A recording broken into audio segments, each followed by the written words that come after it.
Continuar na nossa confissão de fé batista de 1689. Essa é a quinta aula. Nós vamos finalizar o capítulo número 26. O capítulo que fala da igreja, são 15 parágrafos. Nós vimos essas duas primeiras partes aqui. Essa primeira parte que fala da igreja local, da igreja universal, enquanto concepção de uma realidade invisível, uma realidade que existe no plano de Deus. Esse plano ele tocou a história através da igreja local, do ajuntamento visível dos santos. Então, aquela concepção existente na mente de Deus, existente nos planos eternos de Deus, ela se torna visível através da igreja local, do ajuntamento dos santos. Então, nós vimos toda essa primeira parte, do parágrafo 1 ao parágrafo 4. Nós vimos sobre essa realidade da igreja local, em seus diversos aspectos, do parágrafo 5 até o parágrafo 8, até o parágrafo 7. E nós vamos ver do parágrafo 8 até o parágrafo 15 hoje, considerando como essa igreja, do 8 ao 13, considerando como essa igreja ela é mantida, como ela é governada, como ela é sustentada através de guias, como ela é conduzida, não é? E aí os dois últimos parágrafos, eles falam de aspectos da vida da igreja fora da igreja, né? Quais as relações que a igreja deve ter no que concerne a realidade supralocal, né? Acima da igreja. Qual é o tipo de relação e qual a autoridade que essas relações têm sobre a igreja local. Então, são os dois últimos parágrafos, nós vamos ver isso. Então, a gente vai, como são muitos parágrafos, talvez os primeiros dois parágrafos nós vamos nos deter um pouco mais, né? Abre o tema, abre o assunto. É algo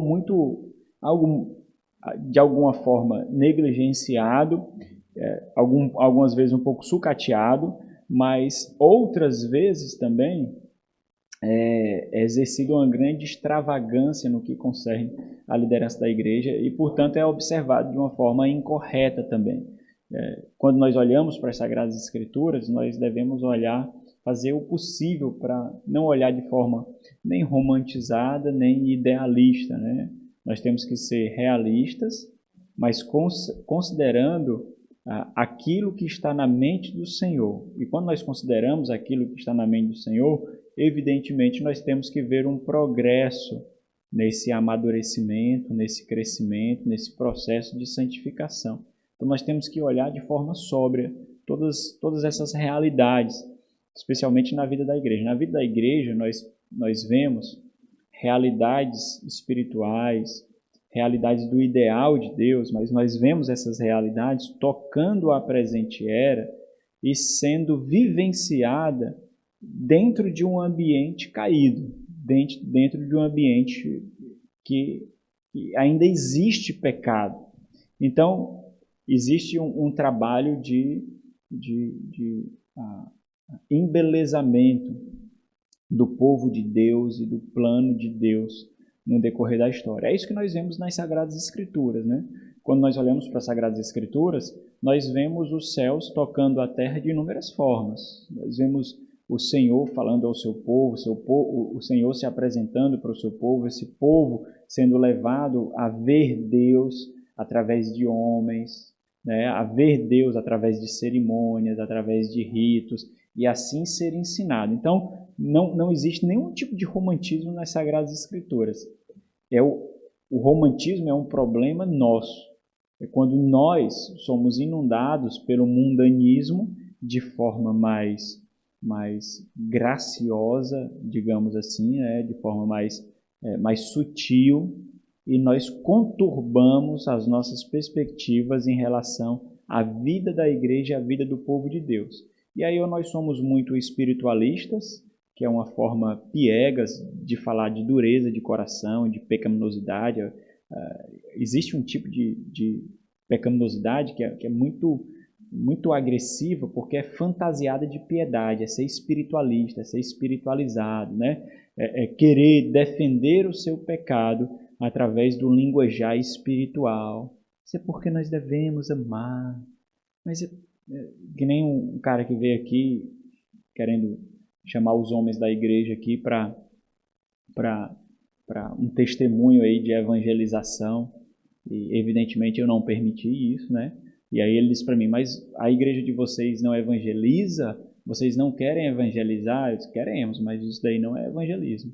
O Senhor não quer evangelizar. Isso daí é autoajuda. Isso daí é o mercadejamento da fé. Isso daí não é evangelismo. Nós queremos evangelizar, mas de forma bíblica. Isso daí que o senhor está fazendo não é evangelismo. Ele insistiu algumas vezes, mas acabou vendo que não tinha abertura. Então, essa linguagem espiritualizada é uma linguagem que engana muitos pastores, engana muitas igrejas, muitas mesmo, porque carrega um tom de piedade, um ar de piedade, um aroma de piedade, mas é tudo falso, não se sustenta. Primeira tempestade que dá, cai, desmorona tudo, não tem fundamento, a estrutura é frágil, é feita de papel, feita de chegadinha. Você já comeu chegadinha? É feito de chegadinha. Quem não sabe, perdeu a ilustração. É feito de chegadinha, né? Então, não se sustenta. Então, a gente tem que ter muito cuidado para sermos muito sensatos na forma como nós vivemos a vida da igreja local, a vida do povo de Deus. Nós olhamos para as Sagradas Escrituras, nós vemos a realidade, realidades aterradoras, realidades que causam profundo temor, realidades que causam profundo impacto. Como nós queremos viver essa parte designada a nós no plano de Deus de uma forma diferente? Não dá, né? Então não sejamos mundanos, e aí você coloca dentro desse círculo de mundanismo espiritualistas, romantistas, idealistas, tudo isso vai aqui dentro, né? Então são coisas que não cabem na vida da igreja, na vida do povo de Deus, simplesmente porque é uma ilusão, meus irmãos, e ilusão não sustenta nada e nem ninguém. Ilusão ele só causa momentos de conforto, momentos de graça, momentos de alívio, mas aí quando vem a tempestade, tudo rui, tudo cai e nada é sustentado diante dessa estrutura tão frágil. Então, quando nós olhamos para as Sagradas Escrituras, nós temos que enxergar a igreja local como essa realidade, como essa manifestação da igreja universal, da igreja enquanto concepção do plano de Deus. Então, esse povo que é concebido na mente de Deus, que é aquilo que será, né? Não é ainda em sua magnitude, mas já é em parte, porque os santos do Senhor estão com o Senhor.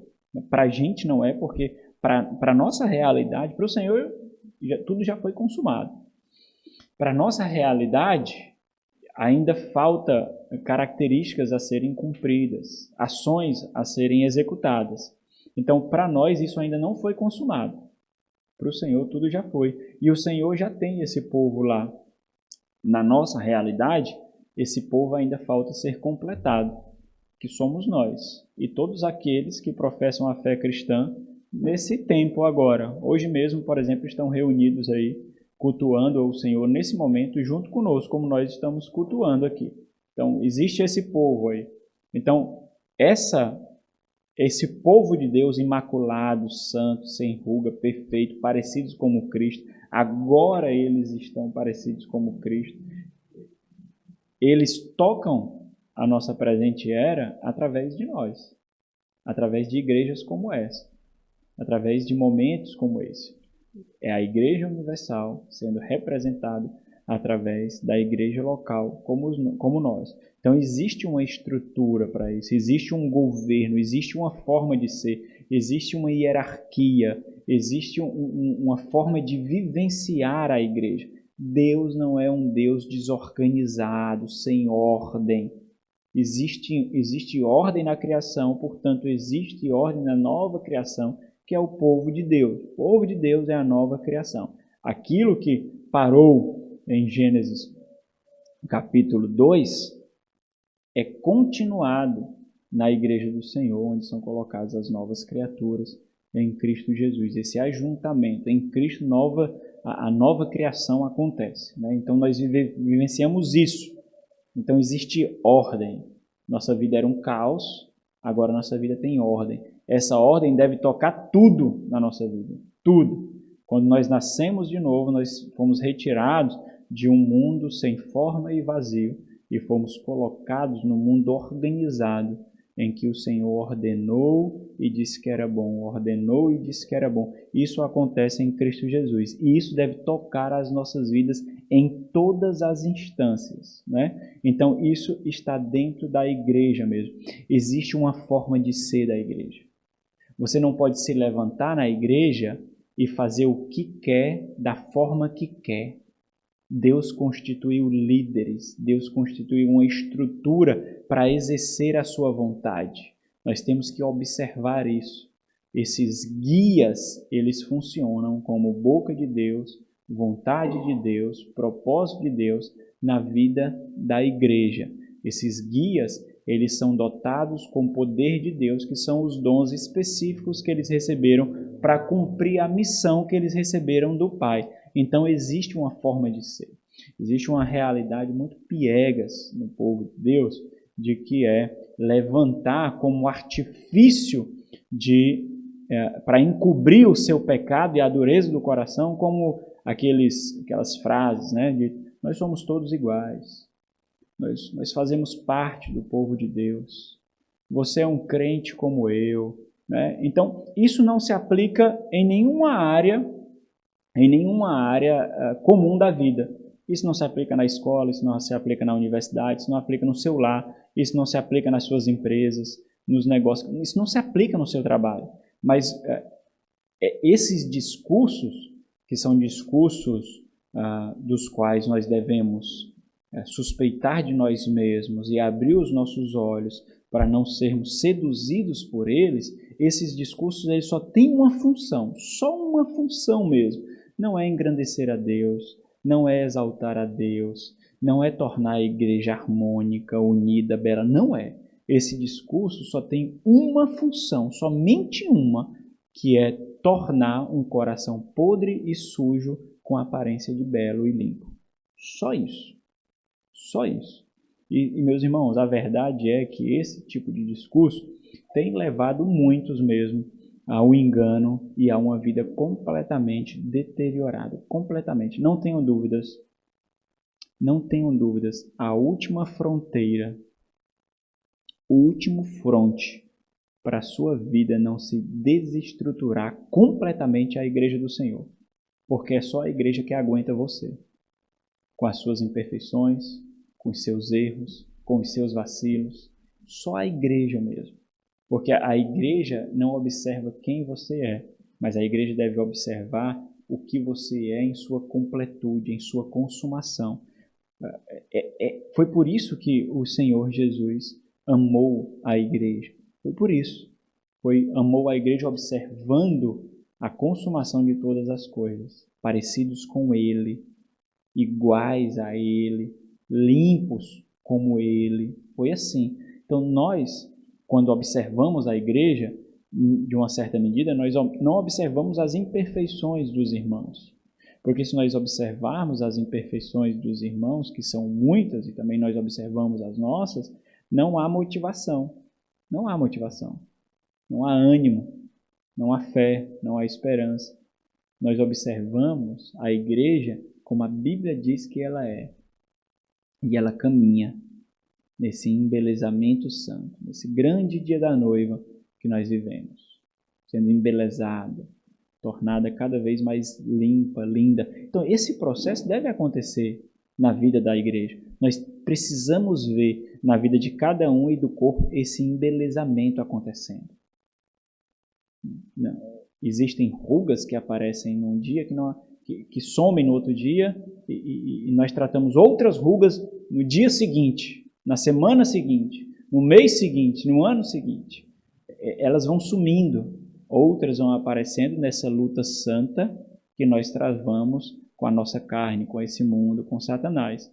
Mas ela está sendo embelezada, está sendo tornada cada vez mais bela. E o Senhor, então, levantou homens para serem colunas, para tomarem a frente nessa batalha, homens cuja existência, a desistência não é uma opção, né? Cujas feridas são a realidade do seu ministério, a realidade da sua luta, a realidade da sua vida, cujas noites sombrias causadas pelas próprias ovelhas é uma realidade que deve ser experimentada nessa gloriosa luta. Então, Deus levantou e dotou homens para isso. Nós temos que observar essa realidade espiritual tocando a nossa experiência comum, nossa vida comum. Ela toca a nossa vida comum através desses homens, que muitas vezes são desprezados, são abandonados. Quantos pastores, meus irmãos, em sua aposentadoria passam necessidade? Quantos? Inúmeros. Quantos missionários, quando não tem mais vigor de continuar a sua obra, são abandonados? Quantos? Quando isso acontece, mesmo quando aqueles mesmos irmãos, dos quais pouco tempo ele fazia parte, vivem no conforto e na bonança. Quantos? Então, esses homens, eles vão para a frente da luta, sabendo que desse lado da eternidade é isso que os espera. Então, quando nós olhamos para esses homens, que vocês têm, que eu tenho também, quando nós olhamos para esses homens, nós olhamos com uma profunda graça, com misericórdia e com um profundo privilégio de sermos conduzidos por homens levantados pelo Senhor. Por isso que eu falo para os irmãos várias vezes aqui, especialmente para aqueles que estão chegando, que os irmãos devem escolher, quando escolhem uma igreja para se congregar, deve estar ciente de que aquele líder é fiel e de que aquela igreja é bíblica. Porque se ele considera isso, ele tem que submeter em todas as instâncias, mesmo quando você acha que ele está errado. Todas as instâncias, todas, tem que se submeter. E quando nós não conseguimos fazer algo que não traga qualquer aspecto de divisão, o que é que nós fazemos? Dobramos os joelhos e oramos. Porque nós sabemos que Deus conduz a igreja através de homens piedosos, mas também falíveis, né? Então nós temos que olhar para essa realidade e experimentar essa realidade sendo desempenhada na nossa vida. Então é isso que nós vamos ver hoje, nesses parágrafos aqui. O que nós vamos ver é o governo da igreja local, nomeado, né, o definido, o designado por Deus. Ele foi designado pelo nosso Senhor, ele foi nomeado pelo nosso Senhor. Como isso aconteceu?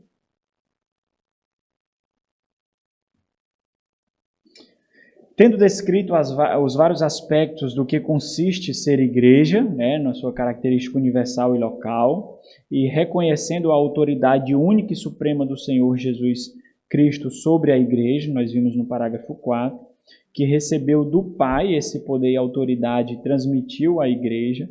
Agora a confissão de 89, ela detalha como a igreja faz uso desse poder e dessa autoridade recebidos de Cristo. Então, a igreja toma esse poder e agora ela usa esse poder. Como ela faz esse uso? Ou seja, como o Senhor Jesus Cristo governa a sua igreja através de agentes e dela mesma. Então, o que são os líderes da igreja? São agentes de Cristo para supervisionar o cumprimento das ordens de Cristo. Então, essa vida da igreja é vivenciada por esses agentes e pela própria igreja local.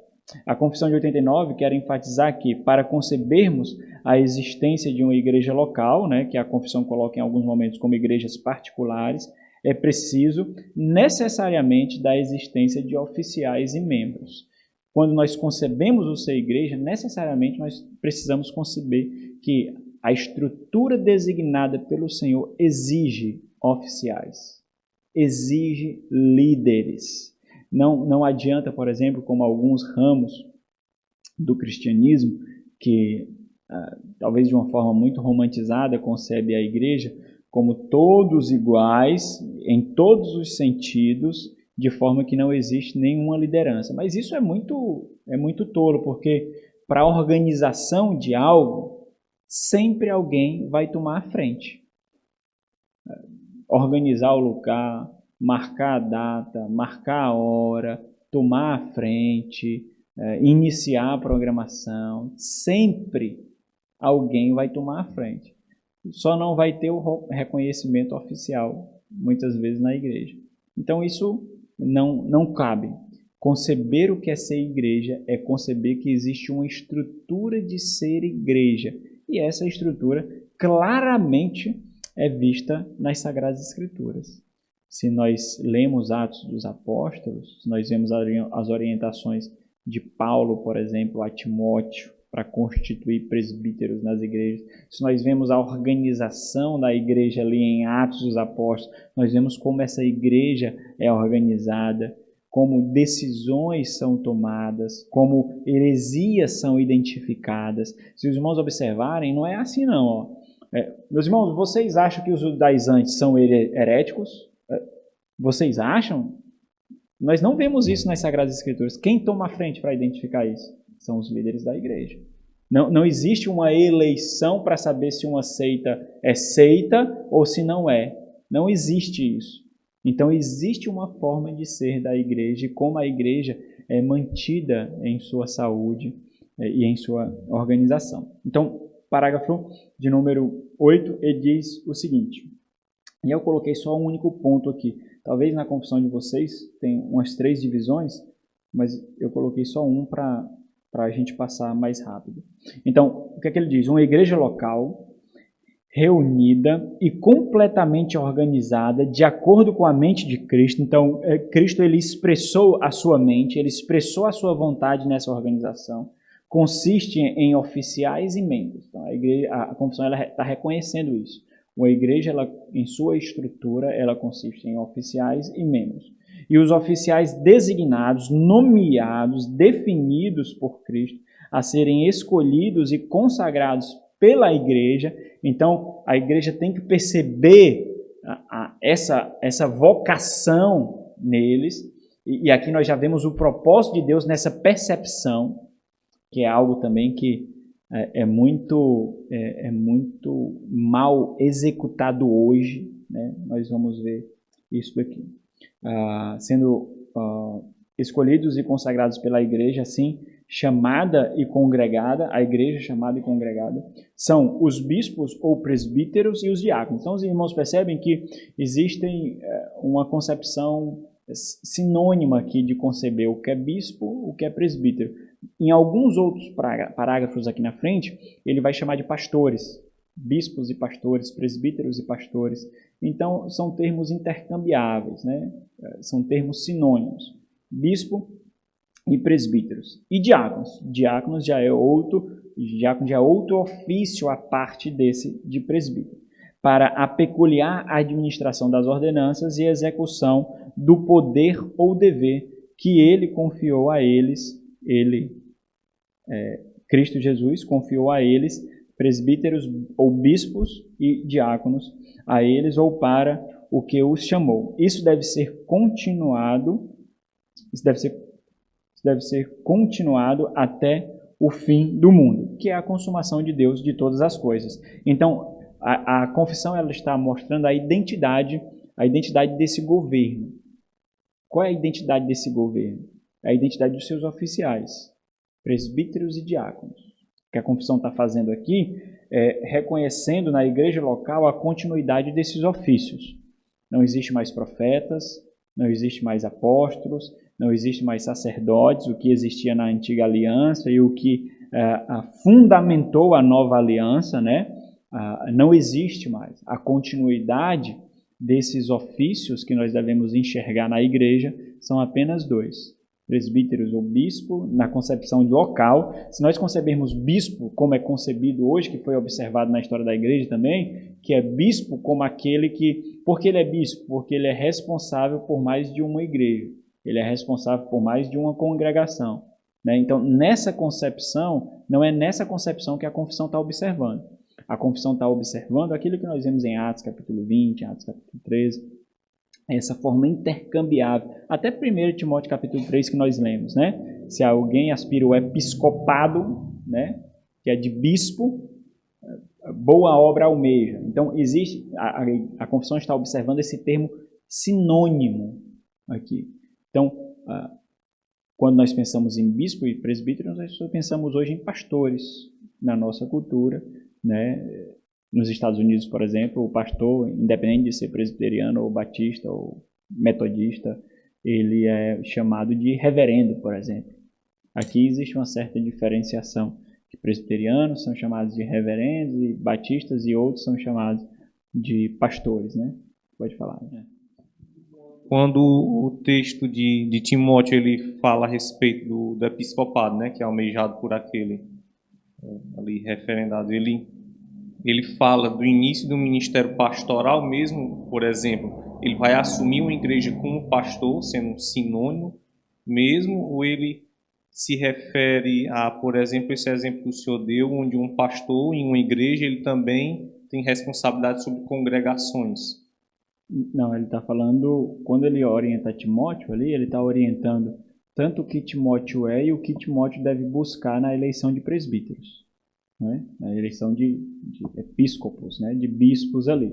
Então, ele está falando, né? Ele não está descrevendo essa realidade que você colocou de alguém que vai começar um novo trabalho ou de alguém que vai ser escolhido dentro da igreja, né? Ele está falando das características e do que significa, né, o episcopado.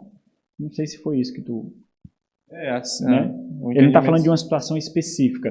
Timóteo ali, embora ele fosse pastor em Éfeso, mas ele não está falando para aquela realidade de Éfeso. Ele está dando uma realidade universal. Ele está dando preceitos, prescrições universais. Tanto motivando Timóteo para que ele não fosse, por exemplo, desconsiderado na sua juventude, né? Ele tinha que pastorear pessoas mais jovens, então ele está animando Timóteo e considerando que Timóteo tem essas características, portanto foi escolhido por Deus, foi designado por Deus e será sustentado com ele, como também como ele orienta Timóteo a eleger presbíteros em outras igrejas para pastorear essas outras igrejas. Timóteo era um delegado apostólico, algo que não existe hoje, né? Ele não era apóstolo, mas era um delegado apostólico, era aquele que tinha a procuração dos apóstolos para fazer a vontade dos apóstolos, né? Então ele está mostrando essa característica universal. Quem deve ser presbítero na igreja, né? Então, primeiro existe uma vocação interior, aquele que aspira, aquele que deseja, e depois existe uma confirmação exterior. É a igreja que identifica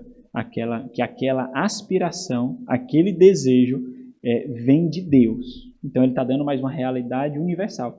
Essa forma de exercer isso, nós vemos em outros locais. Nós vemos, por exemplo, em Atos dos Apóstolos, onde igreja planta igreja, né? Aqueles que são delegados para plantar igrejas, eles reconhecem essa aspiração e eles então elegem esses, que é outro conceito que nós devemos compreender adequadamente, essa característica de eleição, que é muito diferente do que nós compreendemos hoje. Mas a gente vai desenvolver aqui, certo? Então, esse governo, meus irmãos, ele é definido, ele é nomeado, ele não está sujeito a alterações. O Senhor estabeleceu essa ordem de ser da estrutura da igreja. O Senhor estabeleceu, né? Então, existem alguns, por exemplo, que identificam os evangelistas como um ofício a ser observado hoje, né? Existem alguns. Aí existem outros que vão ao extremo, né? Que identificam vários outros tipos. O problema é porque cria-se uma hierarquia. Por exemplo, se é identificado em alguém a vocação para o diaconato, isso não muda, não. Não existe um tipo de promoção que aquela pessoa era diácono e agora se torna presbítero. Existem características que designam, que identificam um diácono. Então nós devemos olhar isso. Não existe hierarquia nesse sentido. Não existe possibilidade de promoção nesse sentido. Ele vai exercer a função que ele recebeu no corpo por causa dos dons que ele recebeu. Então, essa função do corpo vai ser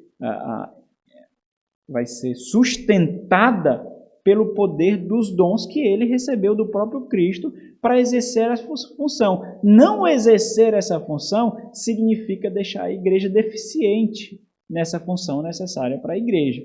Então, quando nós vemos vários tipos, não todos, né, mas as igrejas, infelizmente, as igrejas pentecostais têm muito isso.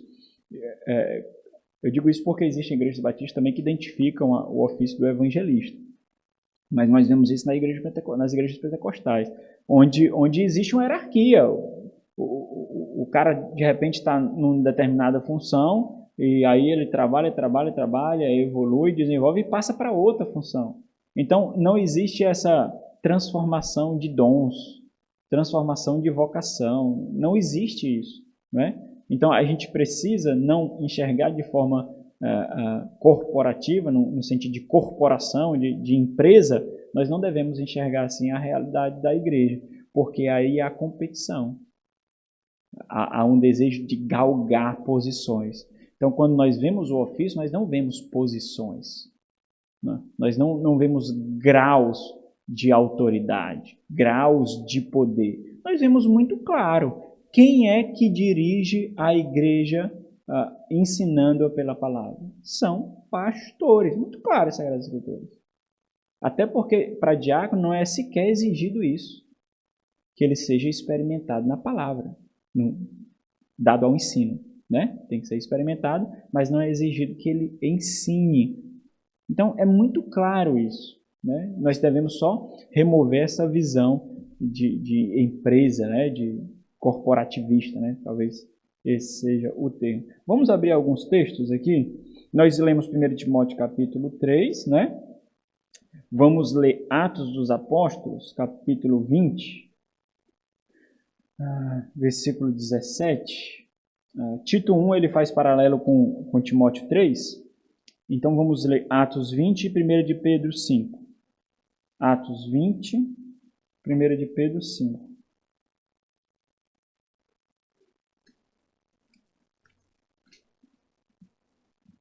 17, depois o 28.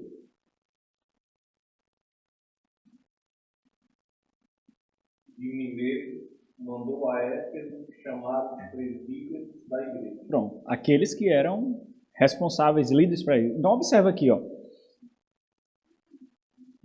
Existe uma realidade no ser igreja, numa concepção de liderança, em que uma decisão da liderança é a decisão de toda a igreja. Isso é muito importante na concepção batista. Por quê? Porque é a igreja e somente a igreja que elege os seus líderes. Quando isso acontece, o que é que a igreja está dizendo? Nós confiamos plenamente nesses líderes. Nós acreditamos, identificamos que Deus irá nos dirigir através deles. Então, isso é muito especial nessa concepção batista, porque a decisão dos líderes é a decisão da igreja, em muitas instâncias. Versículo 28 diz o quê? Atendei por vós e por todo o rebanho sobre o qual os filhos são constituídos. Olha, interessante. Primeiro ele falou de presbíteros, agora ele está chamando de bispos, e agora vai falar dessa função que o bispo e o presbítero exercem. Continua. Para pastorear a igreja de Deus, a qual ele comprou com o seu próprio sangue. Pronto. Então nós vemos aqui essa tríplice nomenclatura, né? Apesar do pastoreio aqui ser a função exercida e não o ofício identificado. Então alguns fazem, e eu não estou dizendo que é errado, mas alguns fazem uma diferenciação em que o presbítero é o ofício e o pastor é a função, né? Porque quando é referido a característica de pastoreio, é visto nas Sagradas Escrituras não como ofício, mas a função exercida. Por isso que alguns fazem essa diferenciação, né? Pastor e presbítero e tal, mas não tem grandes problemas. Eu acho que é isso são mais detalhes da identificação de ofício. Então nós vemos aqui, né? Ok, 1 de Pedro 5.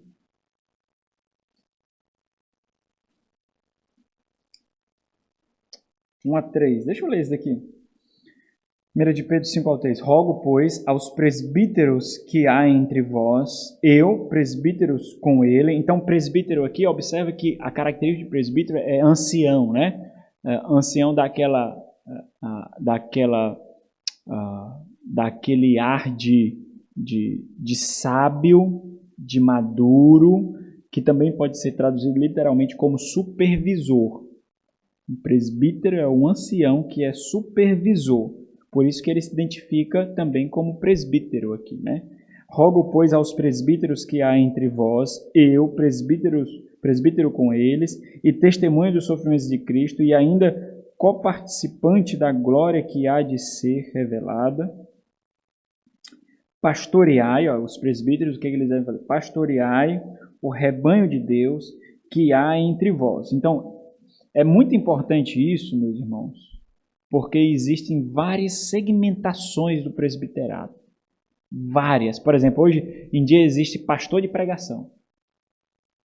Pastor de pregação. Ele é o pastor da igreja, é um dos pastores da igreja, só que ele é o pastor de pregação expositiva. Pronto. Pastor de pregação. Eu poderia até citar uns nomes aqui de autores que nós temos aqui, que ele, durante muito tempo, ele exerceu um ofício na sua igreja, que foi o pastor de pregação. Esse foi o tipo.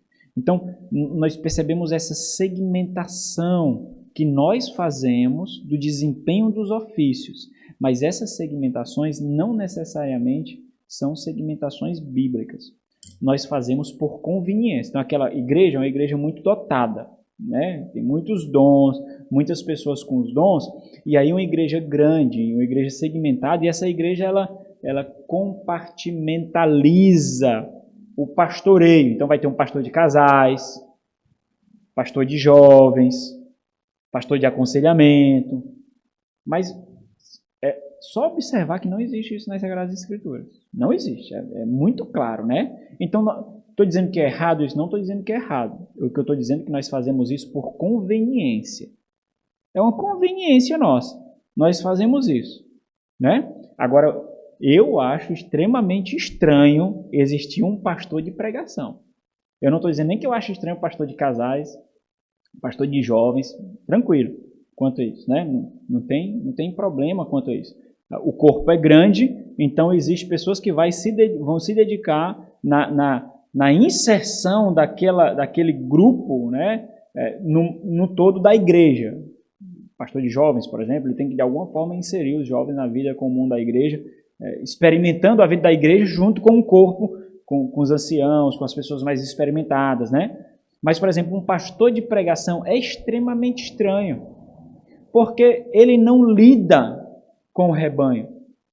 Ele não lida com a vida, as necessidades do rebanho. Ele só prega. Aí, qual é o problema com isso? Que, rapaz, para o pastor, nessa concepção, é a coisa mais maravilhosa do mundo. Porque não importa o que ele fale, aquilo não vai ser experimentado com ele e com a igreja. Ele cria um mundo ideal. Nesse mundo ideal, ele entende como deve ser. A pregação dele não é refinada pelos problemas que ele encontra e precisa ser tratado na igreja. Não traz tato, não traz sensibilidade, não traz um toque de realidade. E aí ele deixa a batata quente para os outros que tratam com isso. Então, esse é o problema da segmentação. Nós segmentamos demais. Nas Sagradas Escrituras existe o pastor. Não existe, por exemplo, copastor. Não existe pastor auxiliar. Existe o pastor. É aquele pastor, por exemplo, que exerce ali um destaque em maior liderança, mas todos os outros são pastores também. E a igreja é conduzida por esses pastores, por esses presbíteros. Então é um corpo de pastores. É um corpo de presbíteros. Né? Ok. Pastorear, então, esses que são presbíteros, pastoreai o rebanho de Deus que há entre vós, não por constrangimento, mas espontaneamente, como Deus quer, nem por sórdida ganância, mas de boa vontade. Olha como é interessante aqui. Ó. Existe um entendimento de que naquele tempo os pastores eram considerados como guias espirituais de tal forma que eles era dedicado muito suporte financeiro e material para eles. Tanto que muitos buscavam o pastoreio por ganância, porque sabia que os pastores iriam ser assistidos pela igreja materialmente.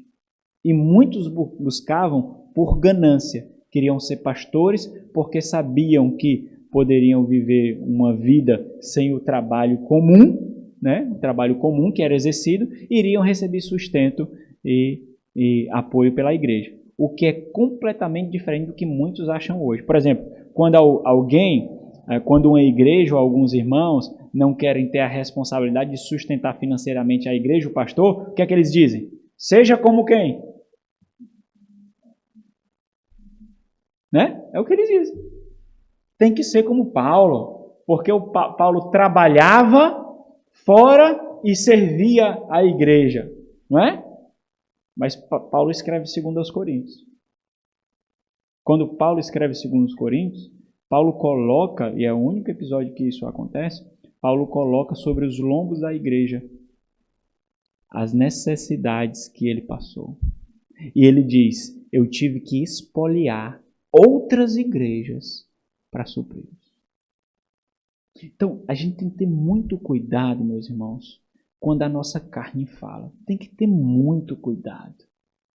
Seja linguagem espiritualizada, seja linguagem piedosa, tem que ter muito cuidado e muito tato quando a nossa carne fala. Porque ela fala, e ela fala mais do que nós pensamos.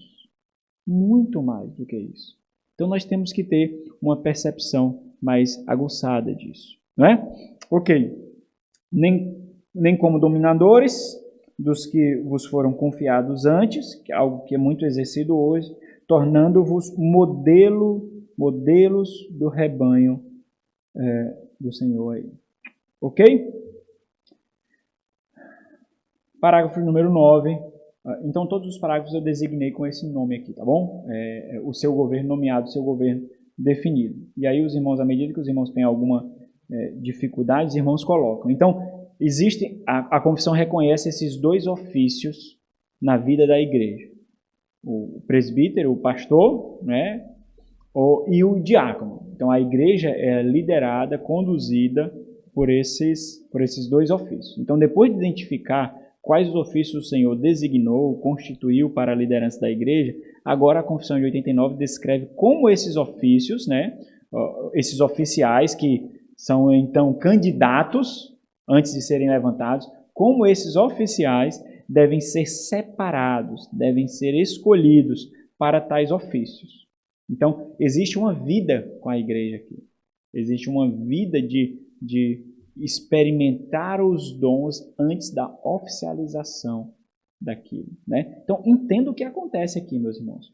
Quando líderes são separados na igreja, é feita a seguinte leitura: foi esse que Cristo constituiu. Não existe disputa política, que é o que a gente concebe a eleição hoje, não é? Então a gente pega o conceito de eleição que nós temos hoje e imputamos nas Sagradas Escrituras. Não existe esse conceito de disputa política. Por quê? Porque não tem como eu brigar que eu recebi o dom e ele não, mas eu peguei o dom dele e ele deu para mim. Não existe isso. O que a igreja faz é identificar aqueles que Deus dotou. É isso que a igreja faz. Então, olha a responsabilidade da igreja. Porque, caso contrário, ela receberá os frutos da sua má observação. Se ela levanta para liderar aqueles que Cristo não dotou, a igreja que colherá o prejuízo. Foi levantado por política, foi levantado por carisma, foi levantado por influência, foi levantado por disputa. Ela vai colher. Ela vai colher mesmo. Aquela igreja vai definhar, vai deixar de ser uma igreja e ser uma sinagoga de Satanás, lideradas por aqueles que Deus não constituiu. Então, olha a importância de entender como isso acontece. Nós identificamos aqueles que o Senhor separou. Como nós identificamos? Como ele separa? Com a aspiração, não é assim? Aquele que aspira, aquele que deseja o episcopado, o pastoreio, boa obra. Então, primeiro tem essa realidade, depois o dom. Nós enxergamos o dom para exercer a função. Que dom é o poder. É o poder, meus irmãos, para exercer aquela função. É o poder que faz com que não desista, não morra, não fraqueje. É o poder vindo dos céus. Uma vez uma pessoa chegou para mim lá na Parquelândia e disse assim: mas eu não consigo, sabe? Às vezes o pastor olha para o texto e faz uma pregação ali e ele arduamente lidera e aguenta trancos e barrancos e lidera. Eu não consigo, sabe? Eu nem sou intelectual assim, nem sou sábio assim para conseguir. Aí eu não tenho esse dom, foi ele que falou. Eu não tenho esse dom. Eu disse, esse é o problema. O dom não torna o pastor intelectual, o dom não torna o pastor sábio, o dom não torna o pastor infalível, o dom não torna nada disso. O dom só leva o pastor à perseverança. É isso que o dom faz. E na perseverança ele se torna sábio, maduro, experimentado. É isso que o dom faz. Uma das características do dom o torna perseverante. Ele vê muitos desistindo no caminho, muitos abandonando o barco, porque tem essa opção, tem essa escolha. Ele vê muitos deixando o barco, abandonando o barco, por conveniência. Mas o dom faz com que ele entenda que essa não é uma opção. Ele não pode. Porque ele entende o quê? Que ele tem que morrer para Cristo. Tem que morrer. Então, é essa realidade que a igreja tem que identificar. Quando isso não acontece, meus irmãos, a igreja aponta uma arma para si mesma. Para si mesma. Porque escolheu não encontrando as marcas de Cristo na separação. Imagine que quando o Senhor Jesus Cristo separa, ele deixa as suas impressões digitais. Ele separou e deixou as suas impressões digitais. A igreja vai fazer um trabalho forênsico aí. Vai tentar enxergar naqueles as impressões digitais que Cristo deixou ao separá-lo. Isso precisa de experimentação, né? É necessário isso. Então, a Confissão de 89 destaca que, já que os oficiais da igreja são nomeados e separados para a igreja, isso deve ser feito por quem? Pela igreja, né? É o mais natural. O grande problema é o conceito de eleição, que é colocado aqui como sufrágio. Sufrágio quer dizer eleição. Então, esse é o grande problema. O grande problema é porque o que nós não vemos nas Sagradas Escrituras, nós queremos experimentar na vida da igreja. Os irmãos já viram nas Sagradas Escrituras pessoas disputando o presbiterato e a igreja elegendo? Não tem isso na Bíblia, meus irmãos. Não existe isso nas Sagradas Escrituras. Não existe, a igreja vai ler, eu nomeio fulano de tal para ser. Quem é que tinha que levantar presbíteros quando Paulo orienta? Quem é que tinha? Timóteo, Tito. Esses homens deveriam levantar. Quando Paulo sai com Barnabé, eles fundam a igreja e saem fazendo o quê? Levantando presbíteros, pastores para aquelas igrejas. Então, eleger aqui não é você indica quem? E você indica quem? Então vamos lá, vamos fazer uma votação agora para ver aqui quantos concordam com esse e quantos concordam com esse. Não existe. Esse é o nosso conceito de sufrágio atual, de eleição atual que nós fazemos no nosso país, na nossa cidade, no nosso estado. Não é assim. Quando o líder que foi nomeado, constituído pelo próprio Senhor Jesus Cristo, ele levanta alguém para apreciação da igreja, é porque ele já identificou isso, é porque ele já reconheceu isso, é porque ele já observou isso. O que a igreja vai fazer é referendar aquilo ou não. É isso que a igreja vai fazer. Vamos abrir aqui em Atos capítulo 14. Eu vou ler para vocês aqui. Não abre Atos agora não, deixa eu chegar lá.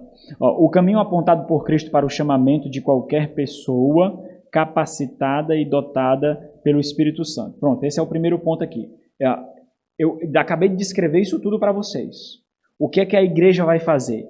A igreja ela vai identificar essa pessoa que foi capacitada pelo Espírito Santo. Capacitado com o quê? Com dons. Não é? Recebeu os dons e a igreja tem que identificar isso. Nós vemos isso em Atos, em Efésios capítulo 4. Né? O Senhor subiu. Se ele subiu foi porque também ele desceu. E quando ele veio, ele dotou homens. Para quê? Para conduzir a igreja para que aqueles não fossem levados por qualquer vento de doutrina. Olha aí o papel. Então, essa é a realidade daqueles que Deus levanta. A igreja tem que identificar isso. E aí, quais são essas características? Muitas dessas características são muito bem desenhadas por Paulo em Timóteo e em Tito. Muito bem desenhadas. Então, são identificáveis. É como se aqueles dons, eles encontrassem realidades de confirmação na vida comum daqueles homens. São homens em quem não é possível achar pontos de irrepreensibilidade. Às vezes, por exemplo, a pessoa quer mudar de igreja e usa os argumentos. O argumento é assim, não, porque eu não estou me dando bem com aquele pastor, não. Não estou. Por quê? Porque ele é grosso, sabe? Ele é grosso e ele não tem muito tato, assim, sabe? Ele não se envolve muito com a igreja. Ele não me faz uma visita, por exemplo. Né? Mal fala comigo. Ok. Existe alguma falha moral nele? Não, não existe. Ele está pregando a palavra de Deus? Tá. Então pronto. É isso que deve ser requerido de um pastor. Se há falha moral nele, então ele é desqualificado. Se ele está sendo infiel às Sagradas Escrituras, então ele é desqualificado. É isso que deve ser observado.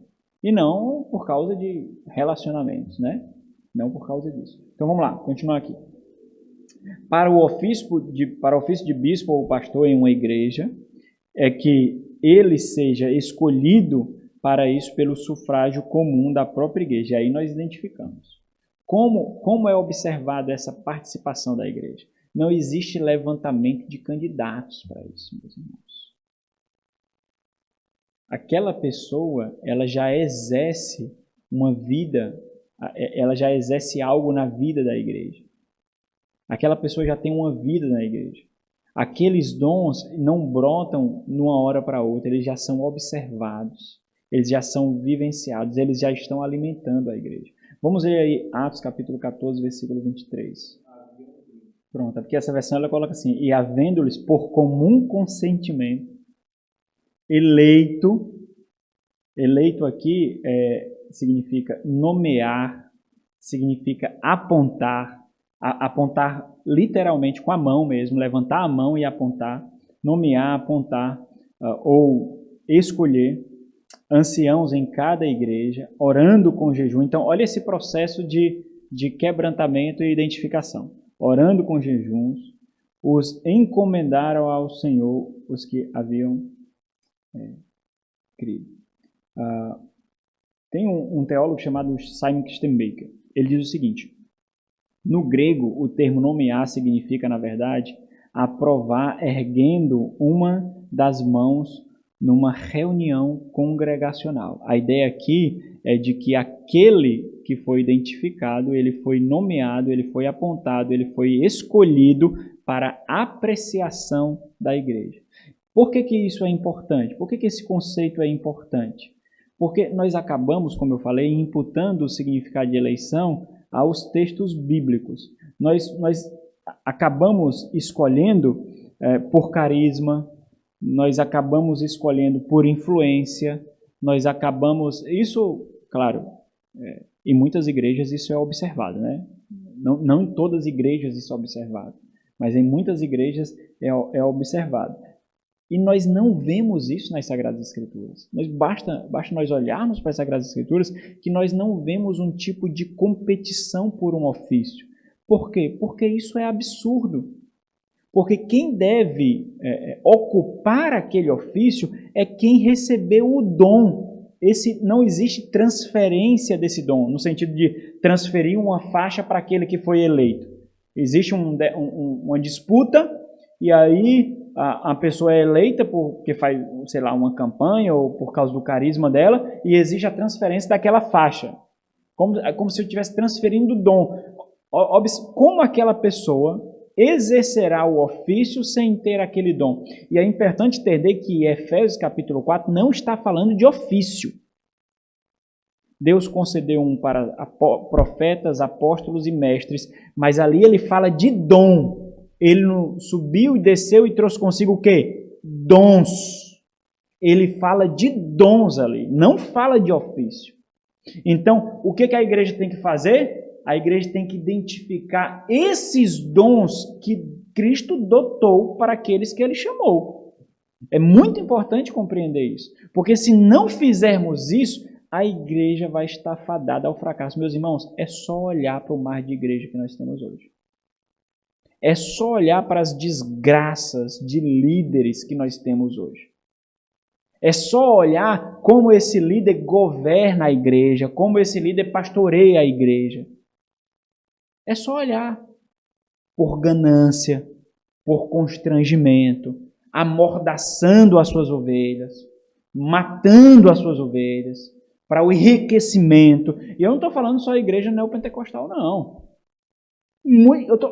Eu poderia dar muitos exemplos de igrejas batistas, igrejas presbiterianas, igrejas que são conhecidas como conservadoras. Muitos exemplos.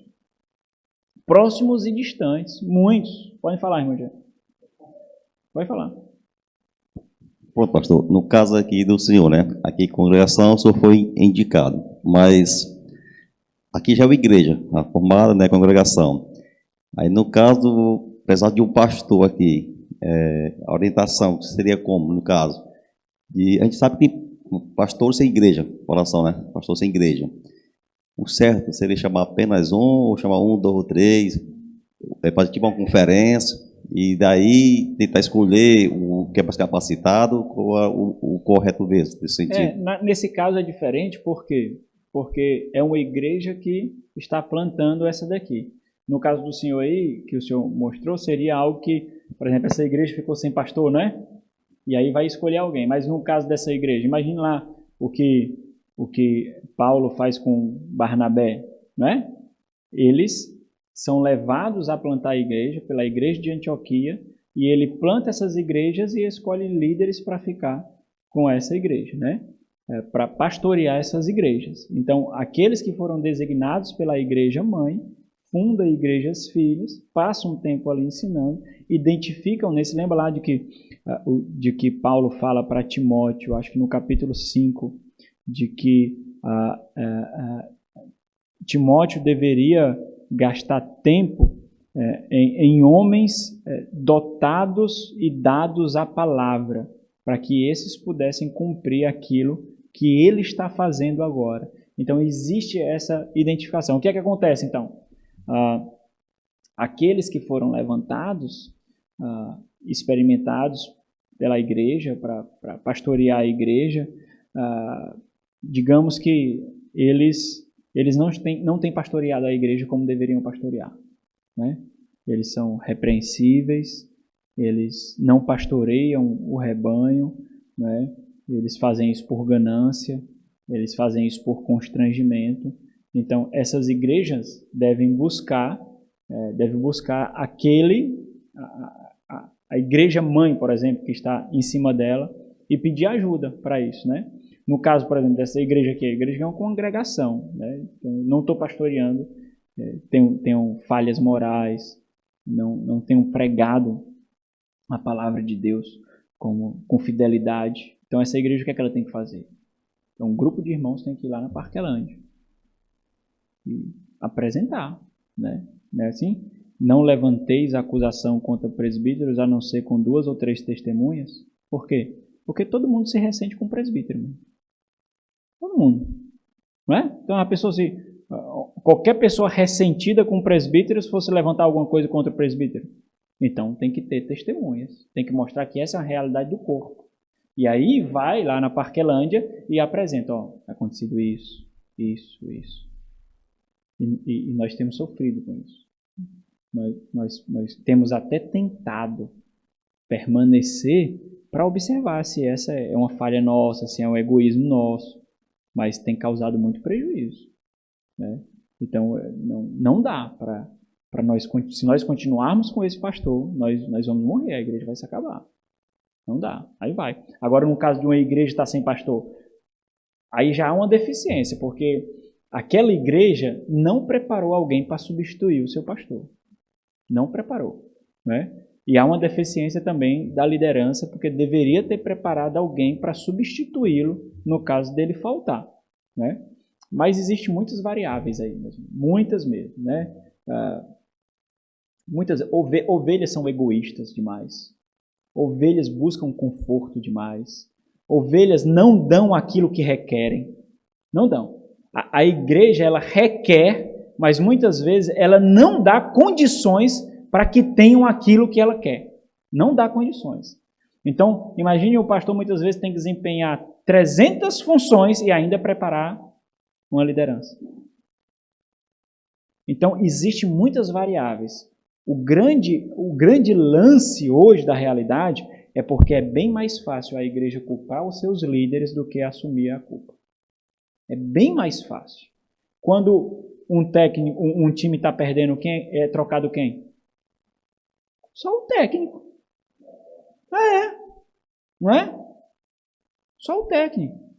Então, existem inúmeras variáveis. Não dá para criar um cenário em que todas as respostas vão ser... Às vezes, muito cuidado, mesmo. Muito cuidado. Porque imaginei como é difícil para um pastor que está chegando na igreja. De repente, aquela igreja tem famílias que mandam, tem famílias influentes, tem famílias, por exemplo, tem famílias cujo o dízimo daquela família é o que sustenta a igreja, mas essa família é muito problemática. Aí o pastor chega e tem que resolver isso tudo. Só que ele tem que chegar com o pé de cabra, porque se ele chegar com geleiazinha, não vai receber, não vai resolver não. A maioria da igreja tem que dar sustento ao pastor, moral, espiritual, imaterial, financeiro, para que ele faça aquilo que ele tem que fazer.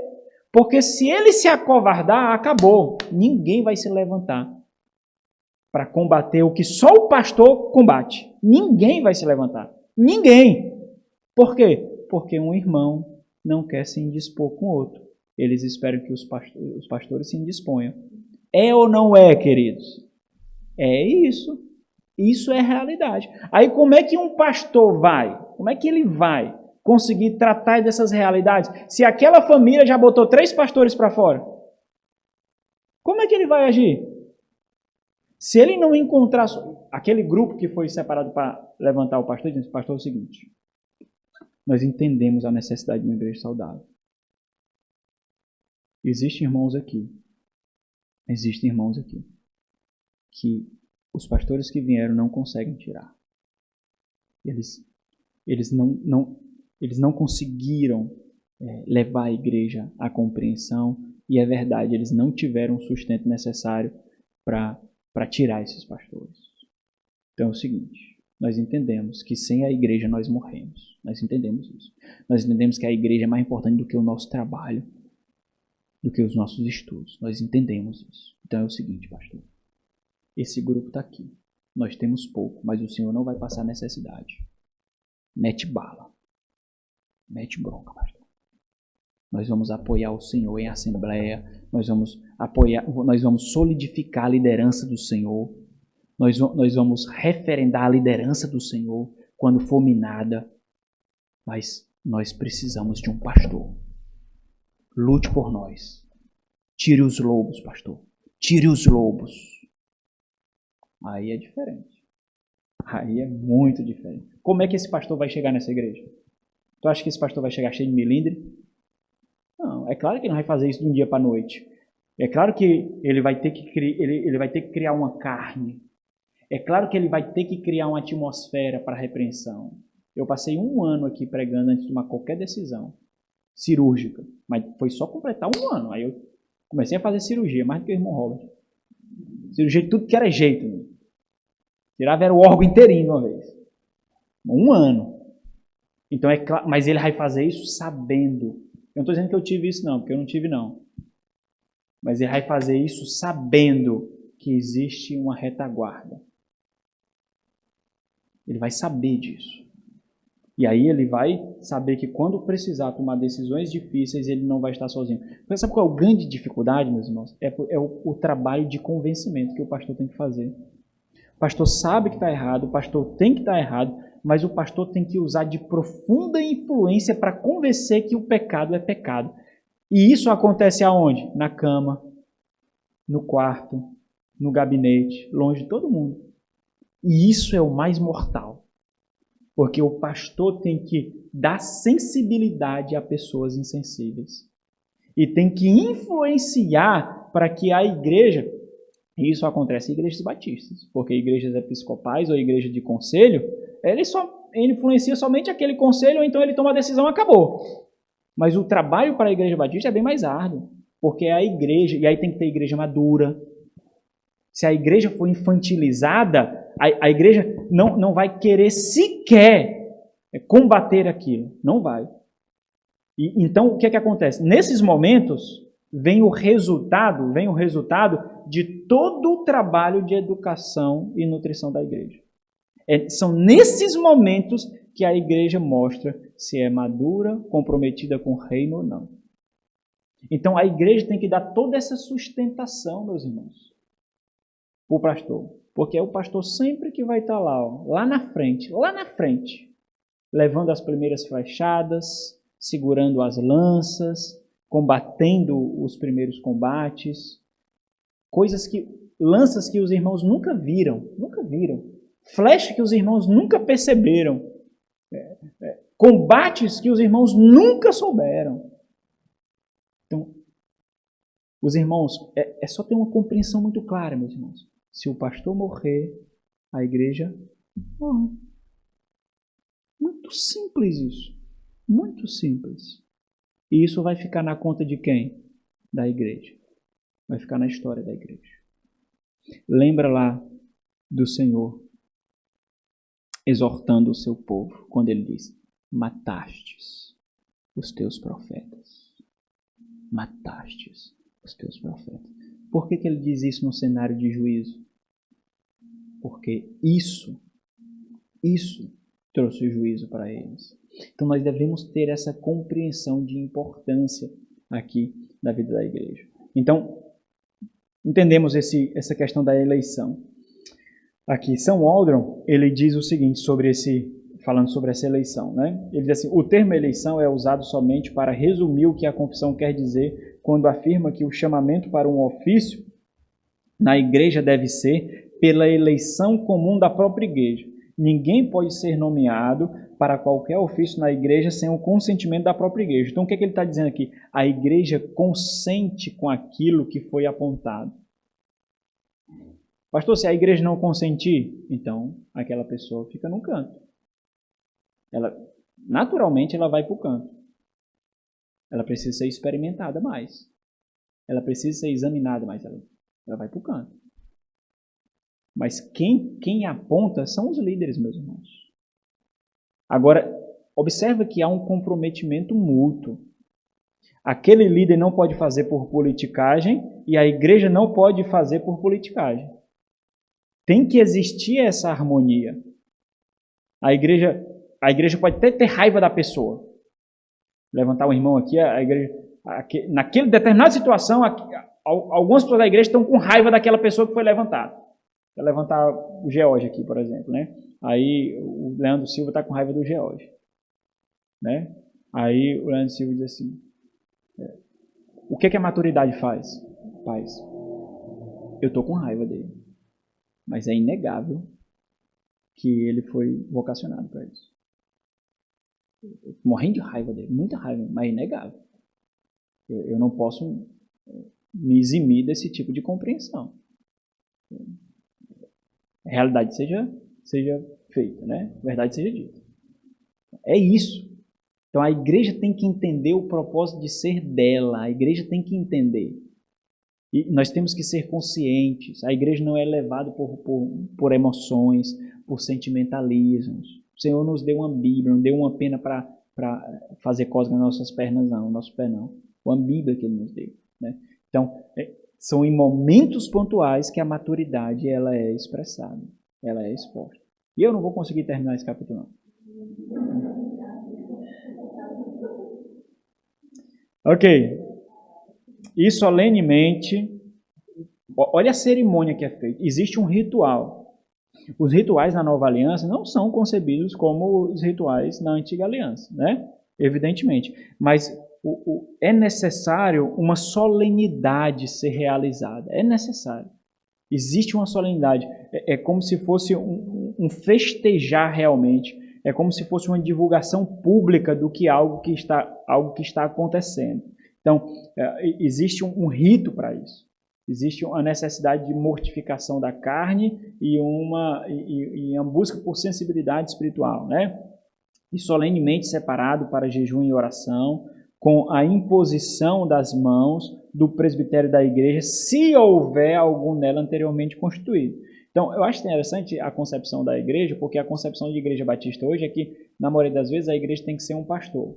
Tem que ter um pastor. Então, essa é a realidade. Aí a igreja batista ela não quer eleger outro pastor, e aí elege um dirigente, elege um evangelista, elege um diácono. Só que o diácono faz a função de pastor, faz a função de presbítero. Aí não usa a nomenclatura, porque a concepção que existe é de que a igreja tem que ter um pastor, né?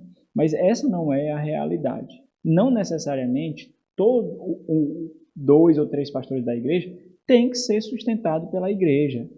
Tem que ser pastor de tempo integral. Ou nós não vamos levantar outro pastor porque nós não temos condição de sustentar ele. Não, meu irmão.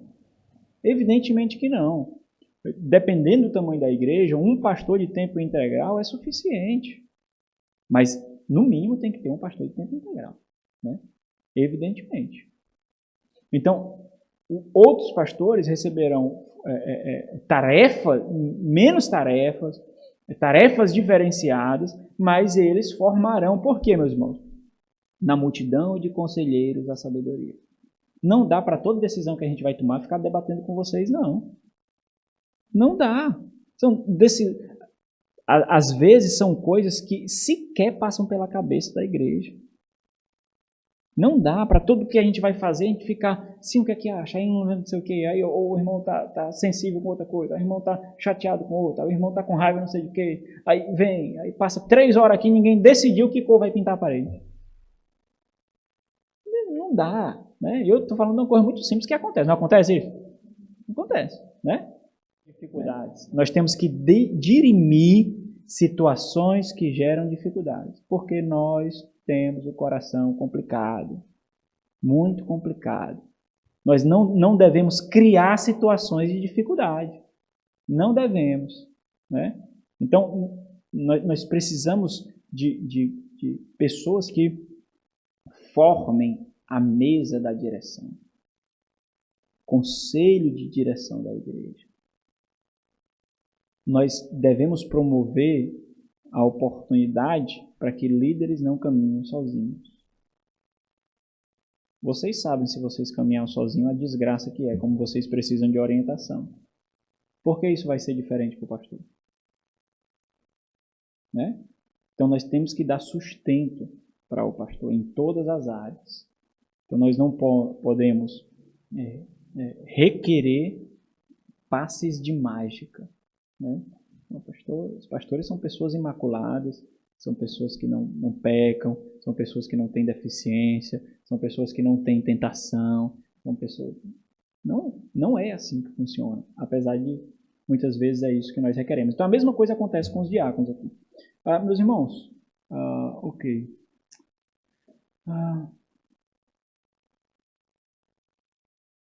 Vamos ler aqui só 1 Timóteo 5:22.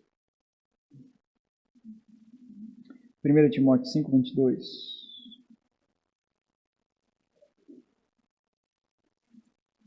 Deixa eu ler aqui. Ok.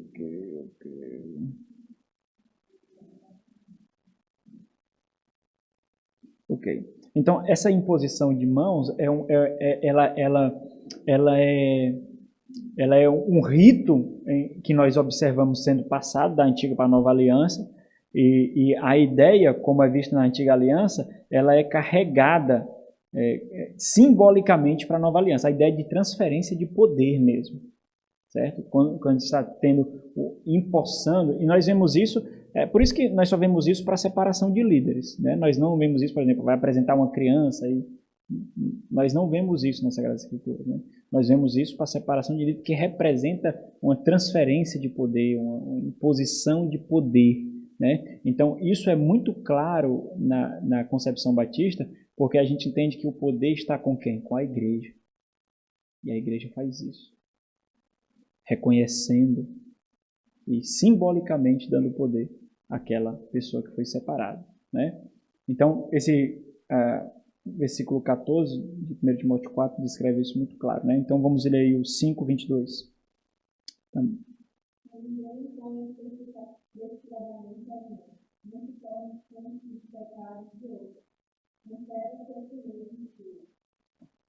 Cuidado, aquela pessoa tem que ser experimentada. Olha, ele está orientando quem? A igreja aqui? Ele está orientando quem? Paulo está orientando? Timóteo. Cuidado. Né? Cuidado ao levantar, cuidado ao nomear, cuidado ao apontar. 2 Timóteo 1:6.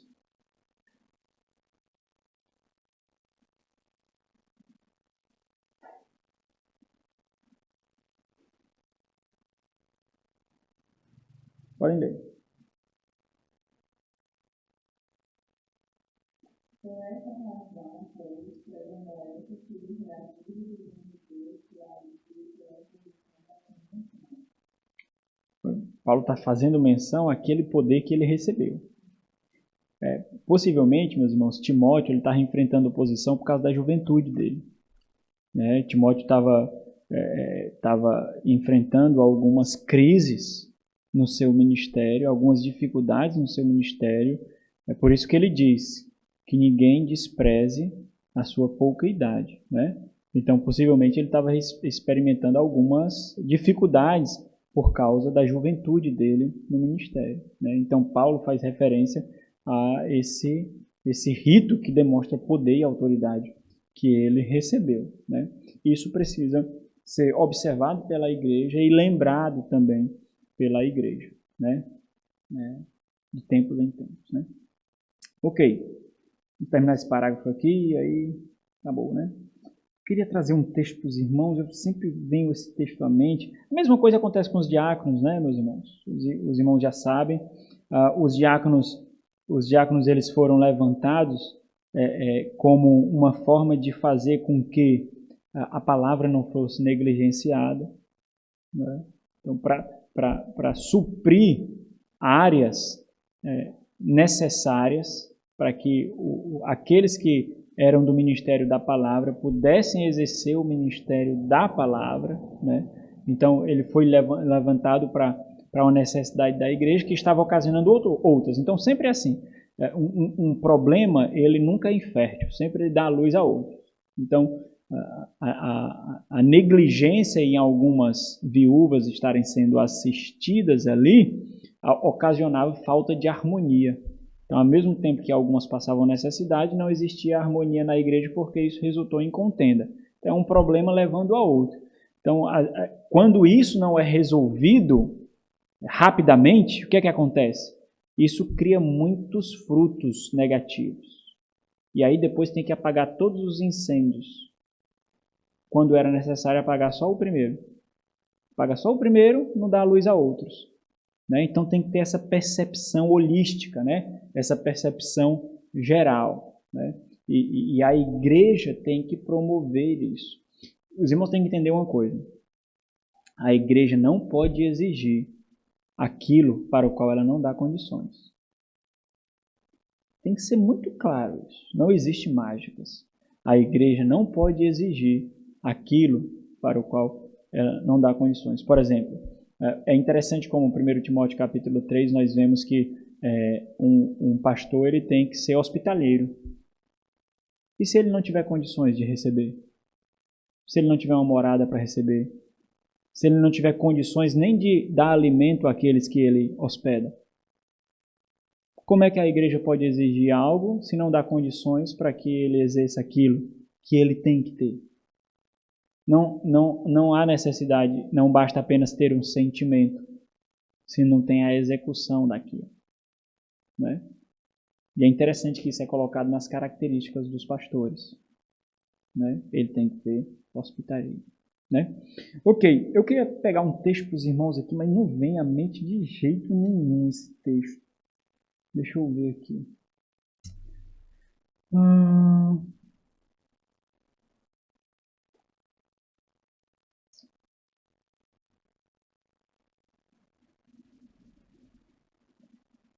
Ok, abre em 2 Timóteo 2. Deixa eu ver aqui.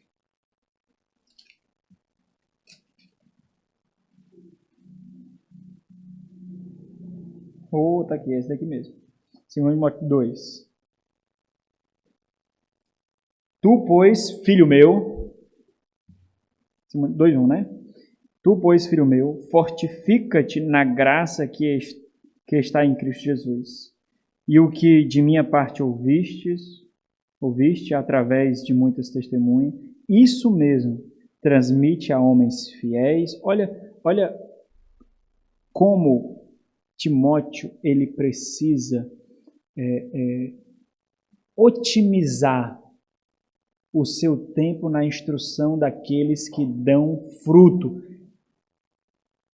Todos aqueles que de alguma forma recebem a oportunidade de discipulado ou de instrução, deve ter isso em mente. Nós devemos gastar o nosso tempo com aqueles que nós sabemos que também darão frutos. Nós não podemos perder o nosso tempo com aqueles que não querem nada. E o que de minha parte ouvistes através de muitas testemunhas, isso mesmo transmiti a homens fiéis e também idôneos para instruir a outros. Né? E aí ele continua aqui. Então, essa deve ser a nossa perspectiva, tanto de ministério quanto daqueles que instruem a palavra de Deus. Meus irmãos, vamos ficar por aqui. Infelizmente, eu não consegui terminar. Né? E eu fico triste mesmo, porque eu queria realmente terminar esse capítulo. Né? Mas é isso. Os irmãos leem aí até o parágrafo de números 15, né? Então, um parágrafo muito prático mesmo. Não tem dificuldades aí. Quando eu retornar e for continuar, eu faço um breve resumo desses 2 parágrafos e aí a gente continua. Né? A minha ênfase aqui é por causa da grande geração de igrejas egoístas que tem inundado o nosso tempo. Igrejas insensíveis, igrejas egoístas, igrejas que se preocupam com o seu bem-estar espiritual, bem-estar emocional, mas mata os seus pastores e não observa a necessidade de cuidar, observando que a única necessidade é oferecer um pouco de dinheiro para que ele pelo menos não morra de fome e tenha onde dormir. Então, as igrejas hoje, meus irmãos, cada vez mais têm egoísta. E é algo que muitas vezes os pastores não falam, porque quando falam, geram aquele sentimento de autocomiseração, de coitadinho, de supervalorização. Então, existe algo no ministério, é algo muito difícil, é a prática do autoesquecimento. O pastor ele tem que ser alguém esquecível, e isso é muito difícil, porque nisso você experimenta o desprezo, a ingratidão, a falta de compreensão. E isso não é, de forma alguma, observado pelas ovelhas. Então, essa realidade ela tem inundado igrejas independente da sua maturidade, independente da quantidade de pessoas que tem. O egoísmo ele tem caminhado de formas muito diversas na vida da igreja. e a igreja não percebe. É algo muito delicado e muito sutil. Nessa relação de pastor e ovelhas, não existe nada mais mortal do que a ingratidão. Nada. Nada mais. Então a igreja precisa olhar para além do umbigo do seu lar, para além do umbigo da sua família. Porque se isso não acontecer, a igreja morre.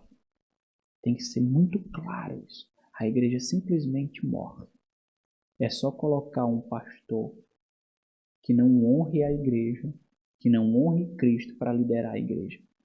Suas famílias morrem, sua vida espiritual morre, a igreja morre. É muito simples isso. A matemática não é difícil de ser feita. É muito simples, muito simples. Só que nós vivemos numa geração egoísta, numa geração do eu, numa geração do ego, e existem tantos aspectos que precisam ser doutrinados na igreja, e muitas vezes isso não é falado com tanta clareza, e por isso, justamente por isso, isso é negligenciado. Essa é uma área muito negligenciada. Então, eu acho que a igreja precisa observar isso com muito tato, com muito cuidado, né? Vamos orar? Nosso Senhor, nós agradecemos a Ti por nos dar a Tua palavra. Nós poderíamos ficar aqui nos quebrantando diante do Senhor em oração durante todo esse dia, Deus, e não seria suficiente para demonstrar a nossa gratidão do quanto nós somos privilegiados por receber a Tua palavra. Obrigado por perfurar o nosso coração. Obrigado por dobrar os nossos joelhos. Obrigado por fazer a Tua palavra doer no nosso peito, doer na nossa consciência.